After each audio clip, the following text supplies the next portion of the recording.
Hello everybody, Big Seven here, back for another AFL SuperCoach video, and you are joining me for the start of my downfall. I only scored 1,804 this week, used 3 trades, rank has gone down to just inside the top 300, whereas I was 132 going into last week. Hopefully I can make those places back during the rest of the buys. I knew that round 12 in particular was going to be a bad one, but I didn't realize it was going to be as bad as it was. So without any further ado, I'll get into the side. And unfortunately, I had to abort from my planned trade options last week. My planned trade options was... Bring those up. So I was planning on trading out Sean Darcy to Briggs, which I did. Very happy about that. I was planning on trading, who was it? Simpson to Ford, which I did anticipate that Simpson, despite being rested, wasn't going to get his spot back. And then the last trade was Davey to Laird. And I wanted to trade out Jack Ziebell. I had Jack Ziebell pretty much out of my side between Sunday and Friday. And then the bad luck struck with Seamus Mitchell being ruled out due to illness. It meant that if I was going to trade out Ziebell, I would have been down to 17 on field. And I was kind of weighing it up. I had a really strong feeling that I needed to trade Ziebell out. But ultimately, the head won out in the end. I thought, you know what, even if he scores an 80, is losing 40k worth of cash gen and trading him out the week after really worth it? And I kind of ummed and ahed about it, said no, and then he goes and scores a 59 and loses 50k. And it's just, if I had have known that he would score that poorly, I probably would have pulled the trigger and just taken the donut. 60 points for 50k seems like a fairly reasonable trade-off, but it is what it is. I mean, just a bit of bad luck there.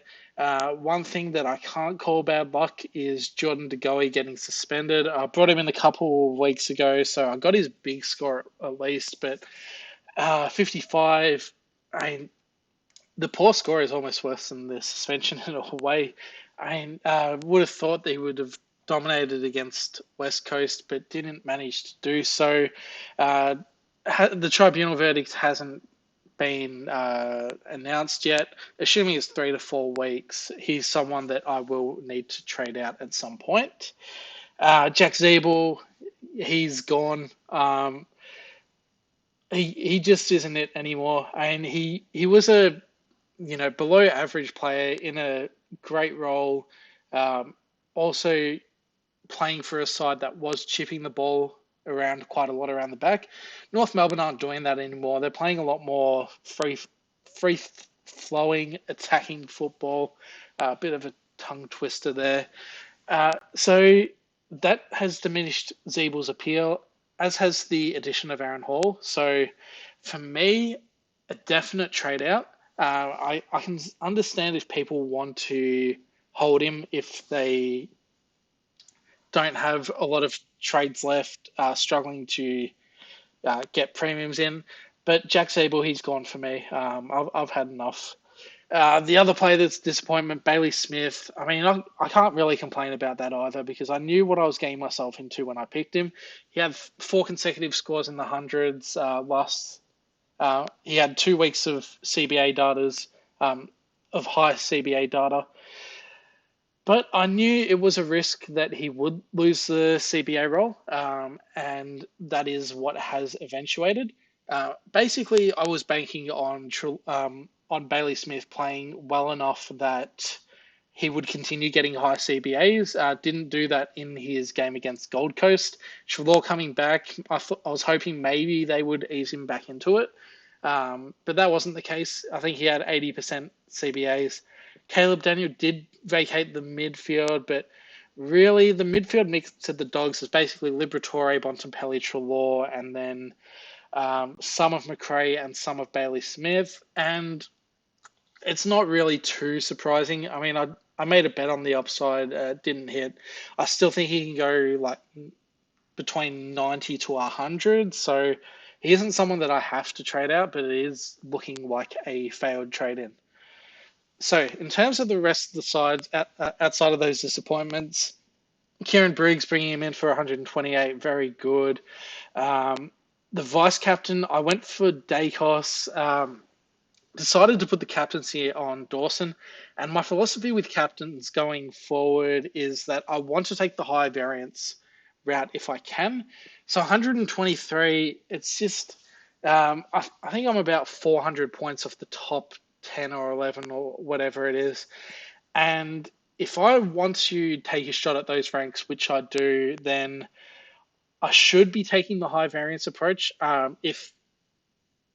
If those guys are taking 120s as vice captains, which you'd normally say is about borderline, but most people would take a 120, then I would rather take the shot at making up some extra points. Even if in this scenario I lost 17 points out of it, I would still rather chase those points and chase them down that way. So Vice Captain Dacos, the captaincy, I mean, I was really tossing up between Dawson, Laird, and Bontempelli.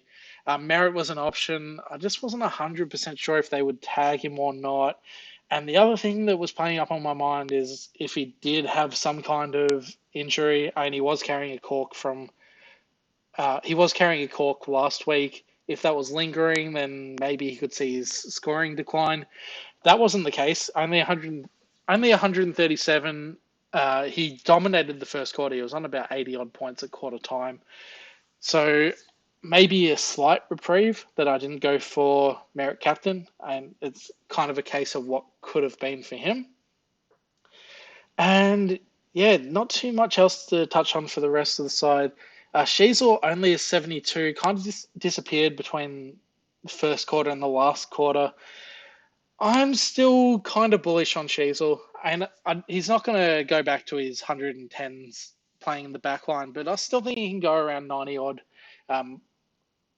playing a kind of midfield role. Even if he did go down back, I still think he can go 90 odd. So at the price, he is going to be a hold. And yeah, I think Sheasel and Ziebell, it's probably the big debate. If I guess some other people have Cornelio, some other people have Day. So out of those four kind of popular guys, which ones are the ones that you keep and which ones do you get rid of? I think Ziebell is the one that is almost must trade. I mean, if you're low on trades, then, or if you're going to struggle to finish a side, then you can hold Ziebell. But for me, he's the one that I think will score the least going forward out of him, Sheasel, Cornelio, and Day. And then it's pretty much a toss-up between the other guys. And it'd probably be Sheasel as your next worst. Will Day, I don't have him, and he hasn't been scoring that well, but he does have a good role, as does Cornelio. So I think there's a reasonable case to trade all four of them out. It's just going to be a matter of how well equipped your team is to deal with those potential landmines.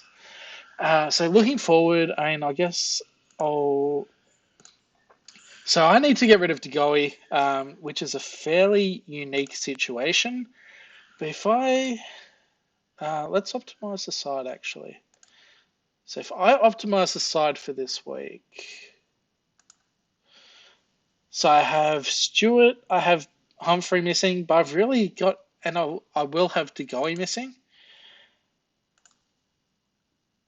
But yeah, that looks pretty optimized. So even if I was to hold Degoe, I would still have 23 playing for this week.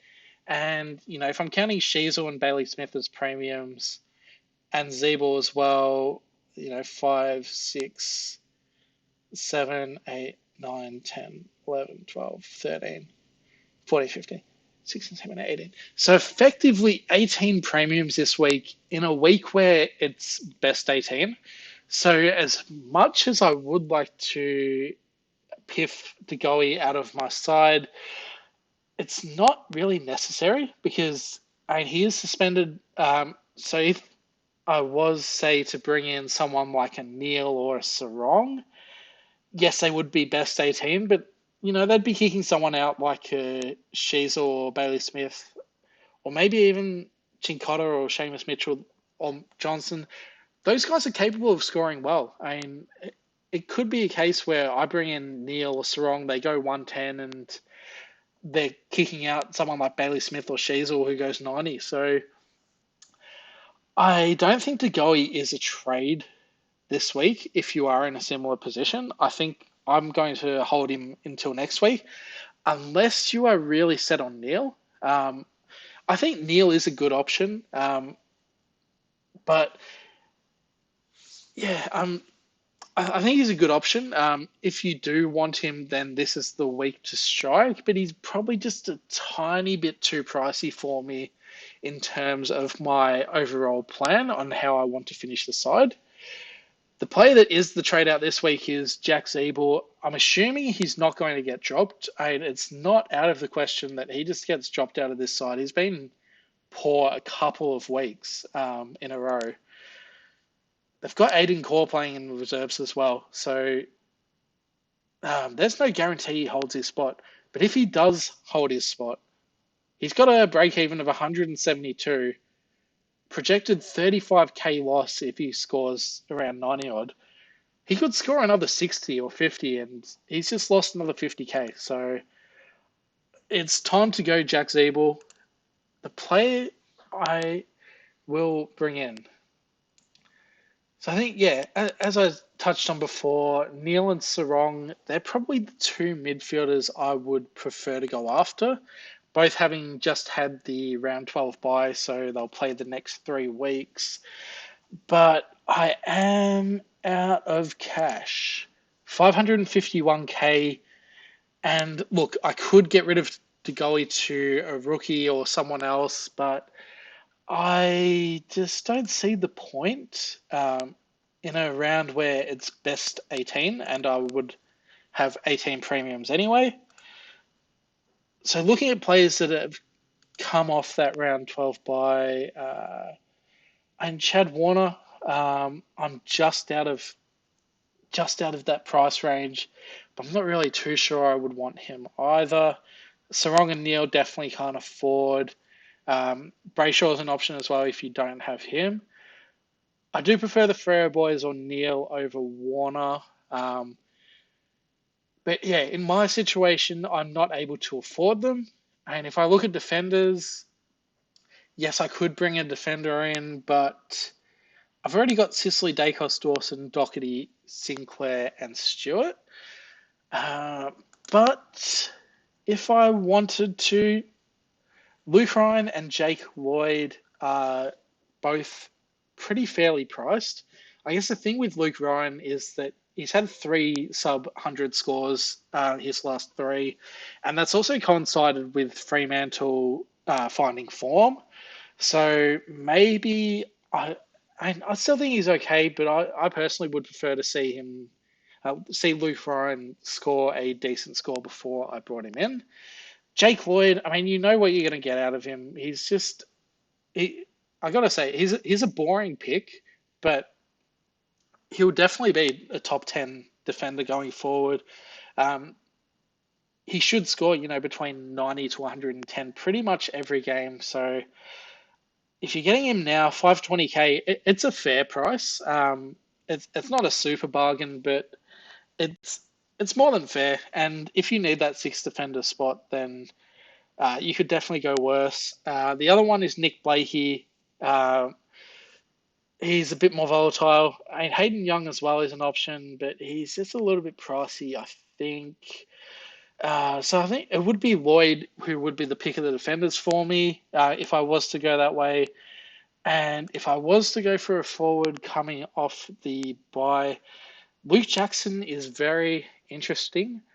But Fremantle have just given out some medical advice that Sean Darcy is only going to be out for 1 to 2 weeks. So, and Jackson has been scoring well without the main rock role, but he's 510k. So I think with that ruck roll, he could probably go 105, 110, whereas without it, it's probably more a 90, 95 player. So I think he's an okay pick. I just don't see a lot of value in it other than the fact that he is playing through the next three buys. So he's not one that I'm super interested in. So that leaves me getting a player that isn't on the round 12 buy, which isn't optimal, but I can't do it through here. But my round 14 buy isn't too bad. And with that in mind, also in conjunction with the fact that I have a plan going forward where I want to get a 23rd premium.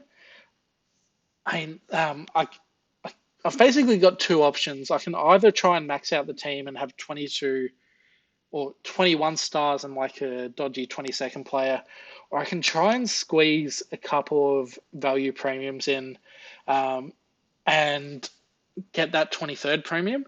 And I am preferring that option if I can get to it at the moment, because we've seen a bunch of players get suspended. I'm pretty low on trades as it is. I think I can get to 23 premiums with two injury trades remaining, compared to if I was going to go down the 22 premium route, then I would have three trades remaining, but no cover for those short-term injuries. So I think that's really, with the spate of suspensions and just the way injury luck has been this year, I do prefer getting that 23rd premium if it's possible. But I do also kind of realize that I am in a bit of a unique position. My cash generation has been pretty tip top, sitting at 13.7 million, going to get some more money out of Briggs. Humphrey hopefully makes a bit more. Seamus Mitchell hopefully makes a bit more. Eddie Ford will make money. So I do recognize that I'm kind of in a unique position where I can go for this 23rd premium route. And I really like it. It also means I get to loophole premiums on a weekly basis, unless one of them gets injured. And if one of them gets injured, then it just means I've got a premium to cover. So that's kind of the route I'm looking at going down in terms of how I want to finish the side. I do recognize that I am in a pretty unique position to be able to do that.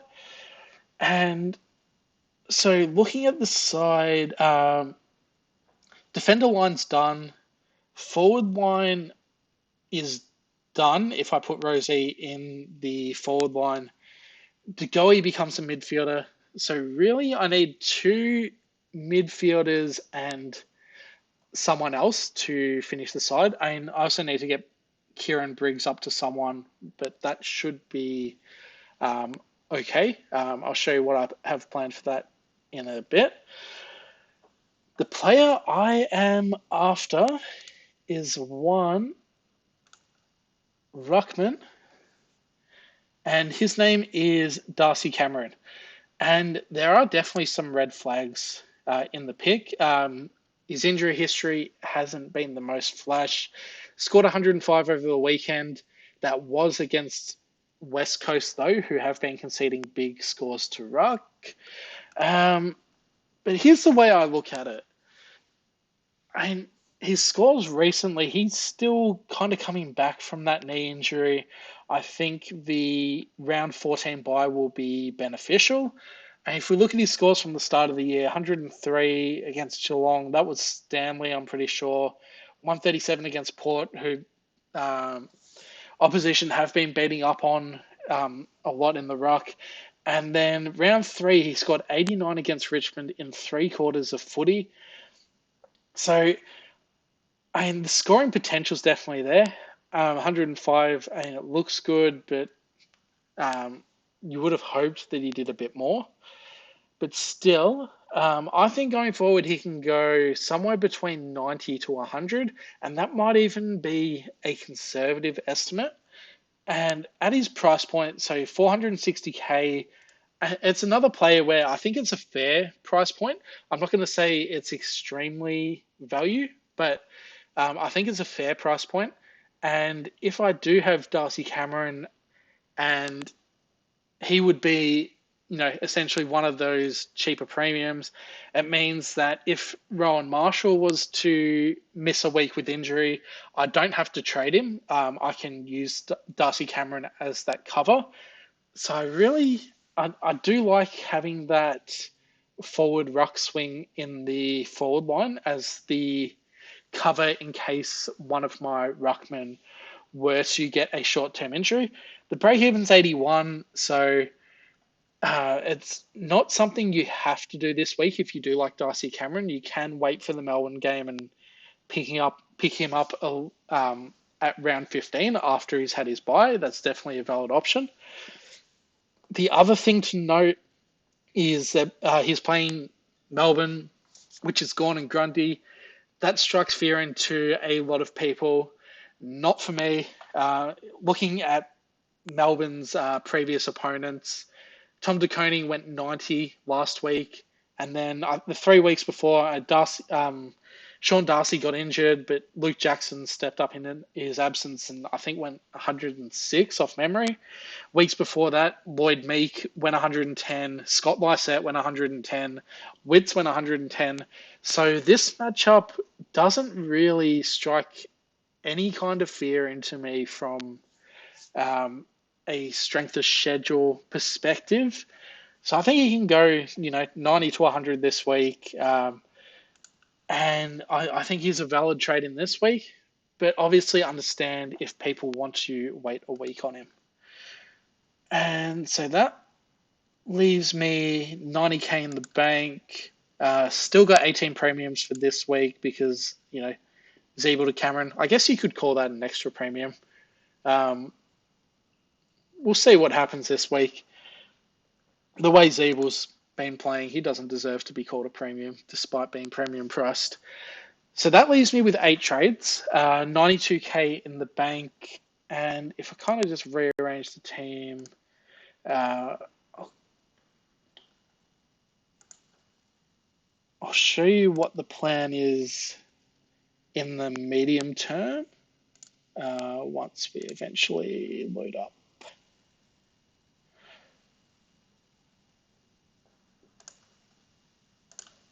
Oh, jeez. Computer's a bit slow. Okay.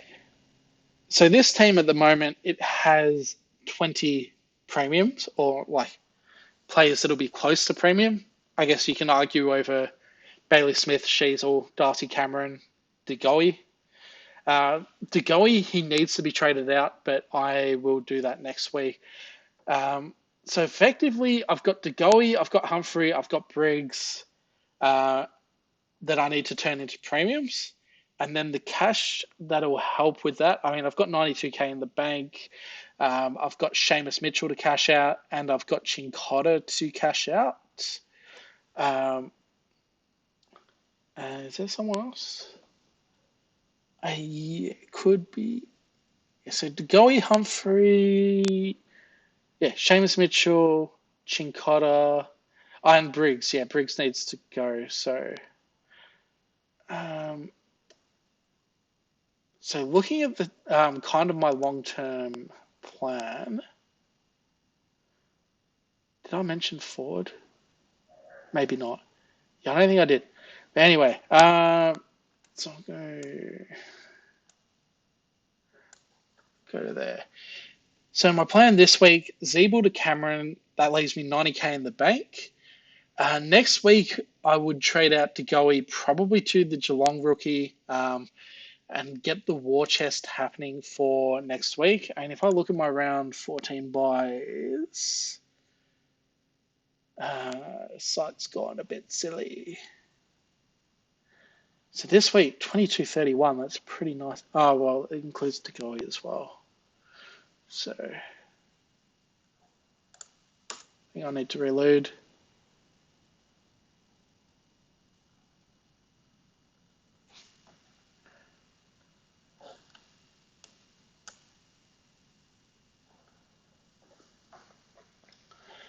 So next week, looking at round 14, if I traded DeGoey to the Geelong rookie Mullen, and 3, 4, 5, 6, 7. So that would be Mullen 8, 9, 10, 11, 12, 13, 14, 15, 16. Assuming Giancotta plays, assuming Johnson plays, assuming Eddie Ford plays, that's 19 playing, which is fairly good, although I would be copying one of Mullen or Eddie Ford, or actually, yeah, I'd be copying one of Mullen, Ford. So it took essentially three of Cincotta, Johnson, Ford, and Mullen. So I'm pretty much just happy to field 18, to be honest. I know some teams will be in a worse spot than mine. And then round 15, which is the buy that a lot of people are going to struggle with, having players like Cornelio that I don't have. I'm actually in a pretty okay spot for that. So it would be 6 there, 7, 8, 9, 10, 11, 12, 13, 14, 15, 16. So I wouldn't plan to trade in round 14, apart from DeGoey to Mullen, which would get me to 19. And then round 15, it leaves the options pretty open in terms of what I do. So I can go forward to a rookie. The premium, I'm looking at bringing in the ruck is Sean Darcy, being 1 to 2 weeks away. Yes, he did just burn me, but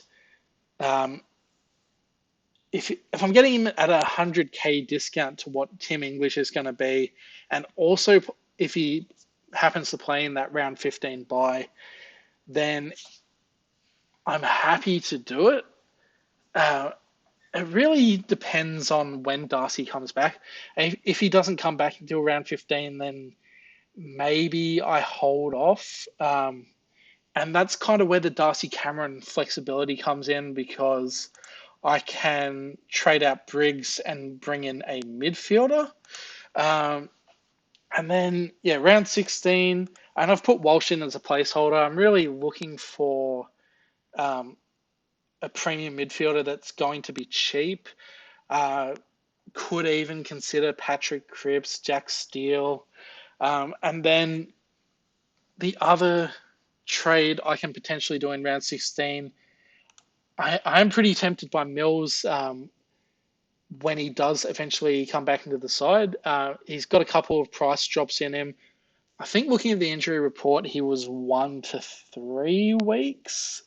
So he could be back next week, which would be really nice in terms of getting him in at round 16. But I could just decide to forego that last trade, turn Humphrey into I don't know, Sarong, potentially Neil. The options are endless.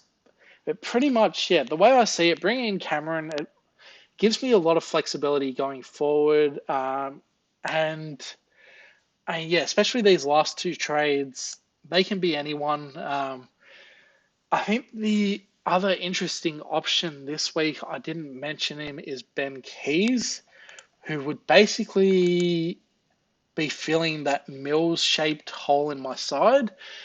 I'm just not. He's a really interesting case study, I think, because he's priced at 370K. I think it was 2 seasons ago where he averaged over 100, and his last couple of games, yeah, so averaged 103 in 21, 2020, yeah, nothing there. And then, yeah, 99 in 2022. So he does have some recent good history. Traded in by 1.4% this week.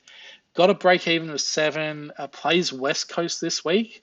So I think he's a really interesting option. The reason I am not doing it is, look, I think there's kind of 3 scenarios, and I think I fit into the scenario where it doesn't make sense to do it. I think it makes sense to do it if you are really struggling to get to 22 premiums by the end of the year. I think Ben Keys is probably your best Hail Mary punt at getting to 22 at the moment. Um, I think it makes sense if you have a lot of trades and you can bring him in, monitor his role. If he continues getting CBAs, then great. You've probably got someone averaging 100 that you can slot in at F6. But if it does go wrong, you are able to bail him out, and he essentially turns into a cash grab. And if he scores two weeks of 80s, he makes about 50K, so you could definitely do worse. Um, but I think the scenario I fit into is I don't have enough trades to bail out on him if he goes wrong. And I think I prefer Callum Mills as kind of the target to go for at round 16. But also, I'm not 100% sure if I do end up going for the 23rd premium or not. The other player that I think could end up being in that mill-shaped spot at the end of the season is George Hewitt. Um, Again, he's another player that scored really well last year, but has had his troubles this year. Uh, he was the sub in round 10 and then out with concussion round 11. So that price is going to absolutely plummet. And if he scores 280s, then he's down to 350K.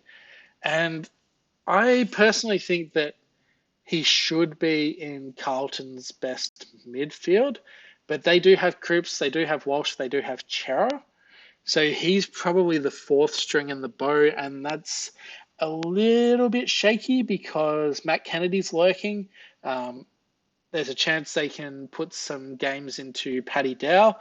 Sam Doherty has been playing a bit of midfield, although I really do think he should be playing in the back line as to which would benefit Carlton more than him playing in the midfield, especially the way their ball movement has been. I mean, when Doherty has gone down back, their ball movements looked a lot better compared to when he's been playing in the midfield. So I think there's an avenue for George Hewitt to be really relevant. And yes, he has had his troubles this year, but looking back at last year, averaged 111 for the year. So those are the reasons I'm not going for Keys, but I do think he's a really interesting spot player, especially if you are pretty set for round 14. I know a lot of people won't be able to consider him, so that might give you more of a case to take the punt if you wanted to go down that route. But for me, one trade, Ziebell to Darcy Cameron, it would pretty much take Darcy Cameron getting injured at training for me not to bring him in, I'm pretty sure. Jack Ziebell, I've had enough. It's time for you to go. And yeah, vice captains and captains.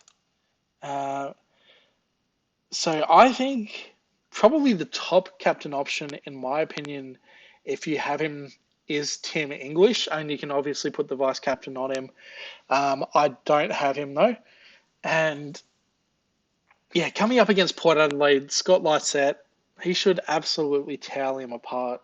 I would be surprised if it's less than 130, to be honest. As a non-owner, I'm not even sure if I can watch this game. Just know that Tim English is going to go nuts. What can I do? I need to see what the Sydney ruck situation is like, but when Tom Hickey came back, he did look a bit underdone, so I'm tempted to put the vice captaincy on Marshall. Hawthorn and Brisbane, not a matchup I want to go near. I mean, even if you do have Neil, still not a matchup I want to go near. Hawthorn haven't been conceding big scores to midfielders, so and it could start this week, but I'm not going to take the gamble on that. Adelaide and West Coast, Jordan Dawson is an absolute gun at Adelaide Oval. I think, yeah, he had run of form where he didn't score below, I think it was 120 at Adelaide Oval. Last couple have been a bit underwhelming, but he's definitely worth the punt, as is Laird against a fairly weak West Coast midfield, although they did look a bit better last week. Still, Laird just a really solid option. Fremantle could go for a Sarong if you have him. I'm a bit less certain about Brayshaw as a captain. I'd be okay captaining Sarong, I think, but not Brayshaw. North Melbourne GWS could go for Tom Green. Don't mind that. Essendon Carlton, merits in play potentially. Wouldn't want to captain a Carlton player. And then Melbourne and Collingwood. If you held Clayton Oliver, this could be a really high upside risk with Collingwood missing DeGoey, also Steele side bottom out of the side. I guess the risk with Oliver is that he's underdone, but it sounds like he's all but confirmed to play this week. So I think I wouldn't worry about him being underdone. The risk of him getting subbed out, there is definitely some risk there, but you would think it's fairly low given Melbourne Collingwood should be a close matchup. Christian Petrarca also an option if you have him. So yeah, I think the way I'll play it is Marshall into Dawson. Dawson at Adelaide Oval should be pretty safe. Captained him twice for 2 sub-10s, so he's due for a big one from my side. And yeah, I think that covers everything. So as per usual, thank you for everybody that watches, likes the video, all the people that are subscribed. Can't thank you enough. And look forward to seeing you next week. Hopefully I can find a rank rise this week, and hopefully you can too. See you for next video.